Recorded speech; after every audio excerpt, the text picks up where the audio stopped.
ወይ ጽናት መከራሻ አበዛዙ ግን የእውነት አንቺም ጨክነሽ ከዛ ቤት መውጣት አቅቶሻል። ነገሮችም እየተደራረቡብሽ አስቸግረውሻል። ቤቲ እንግዲህ ስልክ እያወራች አይደለም፣ ግን ደግሞ አውቃ ብቻዋን እያወራች ነበረ። ጽናት ደግሞ ስልክ እያወራች ነው ብላ ተሸወደች። ግን እሷ ብቻዋን እያወራች ነው። ልጅቱ ሲጀምር አውቃ አበድ ናት፣ አላበደችም ማለት አውቃ አበድ አሉ አይደለ? እንደዚህ የሚጫወቱ ዝም ብለው፣ እሷ እንደዛ ነገር ናት። ሁሉንም ነገር ታውቃለች። እብድ ሰው እኮ ምንም ነገር ማስታወስ አይችልም አይደለ? እች ግን ታውቃለች እየተደረገ ያለውን ነገር እና አሁን እብድ ሰው የሰው ስም አያውቅም።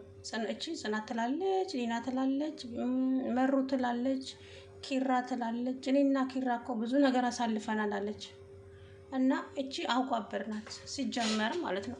ኪሩቤል ደግሞ ብቻውን መወሰኑ ዋጋ እያስከፈለው ይገኛል።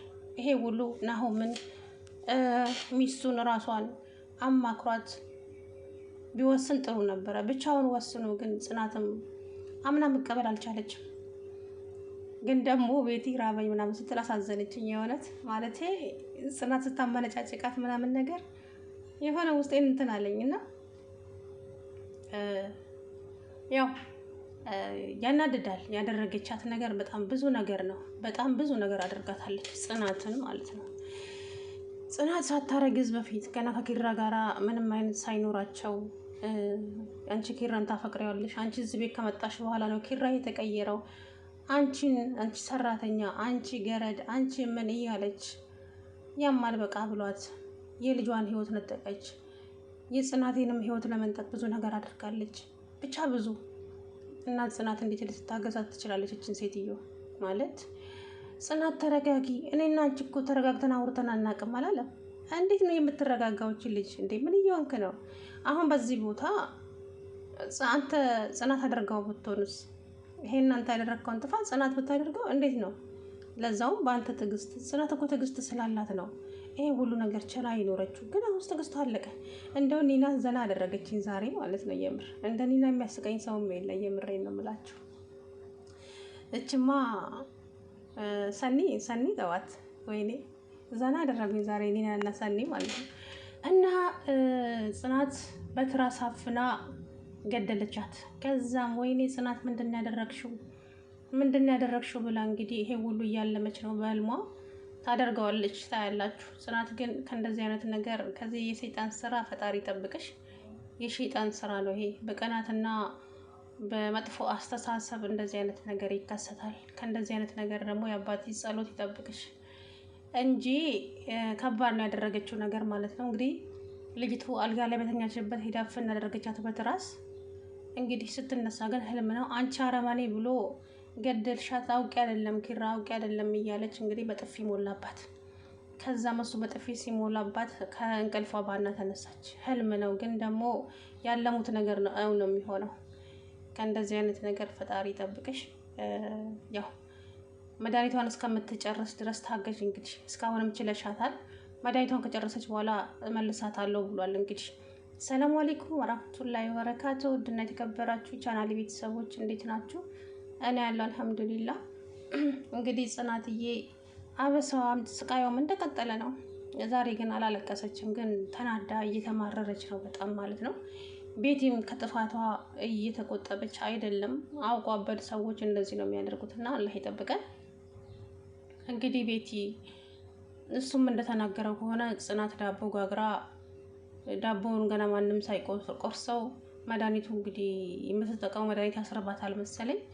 ዳቦውን ሄዳ መሀሉን ቡጥቡጥ አደረገችው እንደ ድመት። ከዛም ጽናት ያበደች። ዛሬ ደግሞ ኒና ምግብ አቅርባላት ብይ ብትላት አልበላም አለች። አልፈልግም አልበላም ብላ ታይዋ የራስሽ ጉዳይ የህልም ጡር አለው እኮ አለች እና አንስታው ለራሷ ጥርግ አድርጋ በላች ኒና። ከዛም ኪራ ሲመጣ ምን ሆነሽ ነው ይላታል። ምግብ ፈልጌ ነው። እሺ በቃ ነው ያመጣልሻለሁ ብሏት እሱም እንግዲህ ስልችት ብሎታል፣ ጥሏት ወጣ። ከዛ ከኔና ጋር እየተጨቃጨቁ እያለ ጽናቴና ሰኒ ልሸኝ ወጣ። ኩቺን ሄዳ እንግዲህ ወጡ ውስጥ እጇን እየከተተች ጥርግ አድርጋ እየበላች ደረሰችባት። ለምን እንደዚህ ታደርጊያለሽ ነው እንግዲህ ጭቅጭቁ በዛ። እንግዲህ ጽናት ትዕግስቷ በጭራሽ አልቋል። የመናቃት ጽናት አይደለችም። እውነት ትዕግስት እኮ ሲበዛ ይመራል ማለቴ በቃ ሰብር የተባለ ነገር ጨርሳለች ልጅቱ ማለት ነው። እሷ በመሆኗ ነው እስካሁንም እኔ እንጃ። እኔ በእሷ ቦታ ብሆን እኔ እናክል እኔ እንጃ። እና ጽናት ለምን እንደዚህ ታደርጊያለሽ ምናምን ብሎ ጭራሽ ጽናት ላይ ይበስጫጫል። እና ምን ማድረግ አንተ ብትሆን ምን እንደምታደርግ እኮ መገመት አያቅትም። የምሬን ነው። እና ናሆሜ ደግሞ ከጽናት ጎን ነው የሚቆመው። ስለዚህ ብቻ አላቅም። ጽናት የምታውቃት ጽናት አይደለችም። አሁን ቤት ውስጥ ያለችው ሌላ ጽናት ነች አላለም። ኧረ እሷ ሆና ነው ጭራሽ ሆኖ አንተንም ወደ ውጭ ያለማውጣቷ ጥሩ። ግን እንደዚህ ራሷን ከምትጎዳና ከምትበሳጭ ከዛ ቤት ብትወጣ ብዬ ተመኘው። ጽናት ቤቱን ጣል አድርጋ እንድትወጣ ነው የምፈልገው እኔ ከዛ ቤት ማለት ነው። ምክንያቱም ታብዳለች እሷ ራሱ ልጅቱ ታሳብዳታለች። ይቻ አውቋበር ስለሆነች የምር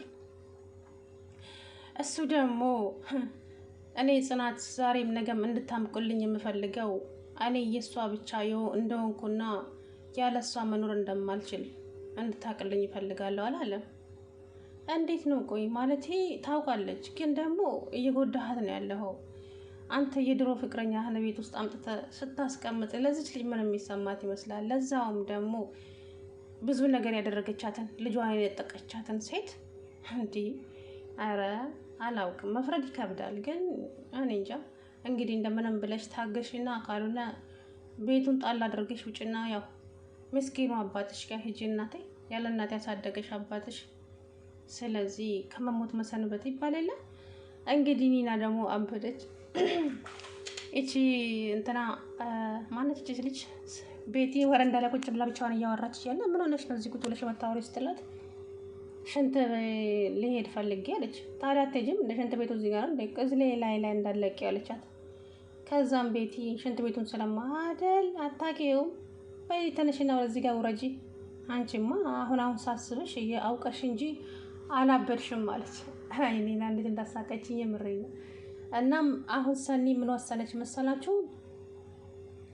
ማጣራት ማለት አውቃ እየሆነ እንደሆነ እና የእውነት አሟት እንደሆነ ማጣራት አለብን ብላለች ማለት ነው። ሰኒዬ ያው ማላ አታጣም እንግዲህ። የኔና መተኛ ፍራሿ ላይ ሄዳ ሸናችበት። አስተፍረላላዚ የኔና መኝታ ላይ ሄዳ ሸናች። ኔናዬ መጣች፣ አበደች። እንግዲህ እንዴት እንደዚህ ታደርጊያለሽ ስትላት አንዴ እኔ እኮ ጽናት ተደበድበኛለች ፈርቼ ነው እሷ ላይ ሸናውት ይቅርታ አድርጉልኝ አላለችም። እና እብድ እንዴት ነው እንደዚህ የሚለው? አውቃ ነው ሲጀመር፣ እያስመሰለች ነው። ፈጣሪ ይቅር ይበለኝና እንግዲህ ኔናዬ እዚህ ላይ አልተኛም፣ የራሳችሁ ጉዳይ ከፈለጋችሁ ገደል መግባት ትችላላችሁ ብሎ ቤት ጥሎላቸው ወጣ። እንግዲህ ያኔ ጽናትን እንደዚህ በፍቅር የሚያወራት በስስት አይን የሚያያት ዛሬ ኪራ ሌላ ሰው ሆኗል። ጽናትም ሌላ ሰው የማትታወቅ ጽናት ሰው ሆናለች። ድሮ የምታውቂኝ ጽናት አይደለሁም ዛሬ ፊትሽ ሊቆምኩት ሌላ ጽናት ነኝ ዛሬ ብላታለች። እንግዲህ ለቤቴ እኔ በዚህ በንዴት ተነሳስታ የሆነ ነገር እንዳታረጋት ብዬ ፈርቻለሁ። ያው አሁንም በትራስ እንዳያችሁት እንግዲህ እፍና አድርጋ ገደለቻት። ከዛ በኋላ ቤቲ ብትላት አልንቀሳቀስ ስትላት ጨዋታውን ስታገልጠው ያው ኪራ እየሮጠ መጣ። ቢያገላብጣት የለችም። አንቺ አረበኔ ምንድን ያደረግሻት ብሎ በጥፊ መታ። ታውቂ አይደለም ምናምን እያለች ነበረ። ያው ያለሙት ነገር ነው አሁን የሚሆነው። ከእንደዚህ አይነት ነገር እንግዲህ ፈጣሪ ጠብቅሽ ጽናቴ፣ ምንም ልልሽ አልችልም። የምሬን ነው። እሷ ለአንድ ነገር ነው እዛ ቤት የመጣችው። ካልሆነ መልሷት። አይ ከምትሉ ከሆነ ደግሞ ጽናት ቤቱን ለቀሽ ውጪ፣ ሙሲባ ሳይመጣብሽ። የምሬን ነው። አንድ ነገር ብታደርጋት ሌላ ነገር ስለሚፈጠር ከዛ ቤቱን ለቅ ብለሽ ውጪ። እንዴ ለምስኪኑ አባትሽ መኖር አትፈልጊም እንዴ? የምሬን እኮ ነው።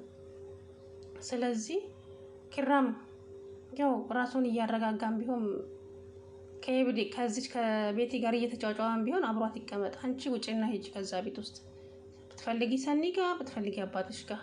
ምሩዬ እንኳን ባለትዳር ናት። እሷ ጋር መቀመጥ ያው ይከብዳል፣ ግን ደግሞ አባትሽ ጋር መሄድ ትችያለሽ። የምሬን ነው እንዴ። ኧረ እኔ የጽናትን አክል ትዕግስት ፈጣሪ ስም ይከብዳል።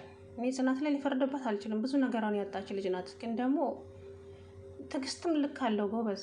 የእውነት እኔ እንደ ሀሳቤ ጽናት ከዛ ቤት መውጣት አለባት። በቃ ይሄ ነው የኔ ሀሳብ። ወልቅ ብለሽ ከዛ ቤት ውጭና ከዛ በኋላ ፈጣሪ እንደማይኖርሽ ትኖሪያለሽ እንዴ። እና እናቴ ታሳብድሻለች አለ ያማች ልይቶ